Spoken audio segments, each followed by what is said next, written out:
Welcome to my YouTube channel Priya logs. So ಇವತ್ತೇನಂತ recipe ಅಂದರೆ ಚಿಕನ್ನು 1/2 kg ತೊಗೊಂಬಂದಿದ್ದೀನಿ ಕಬಾಬ್ ಮಾಡೋದಕ್ಕೆ. ಸೊ ಕಬಾಬ್ ಮಾಡೋದಕ್ಕೆ ಇಂಗ್ರೀಡಿಯೆಂಟ್ಸ್ ಏನೇನು ತೊಗೊಂಬಂದಿದ್ದೀನಿ ಅಂತ ಬನ್ನಿ ತೋರಿಸ್ಕೊಡ್ತೀನಿ.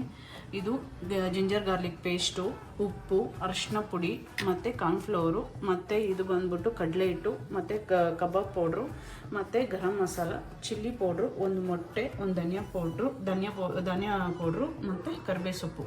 ಇದೆಲ್ಲ ಹೆಂಗೆ ಮಿಕ್ಸ್ ಮಾಡೋದು ಅಂತ ಬನ್ನಿ ತೋರಿಸ್ಕೊಡ್ತೀನಿ. ಸರಿ, ಇವಾಗ ಜಿಂಜರು ಹಾಕ್ತಾಯಿದ್ದೀನಿ. 2 ಸ್ಪೂನ್ ಜಿಂಜರ್ ಹಾಕ್ಕೋತಾಯಿದ್ದೀನಿ.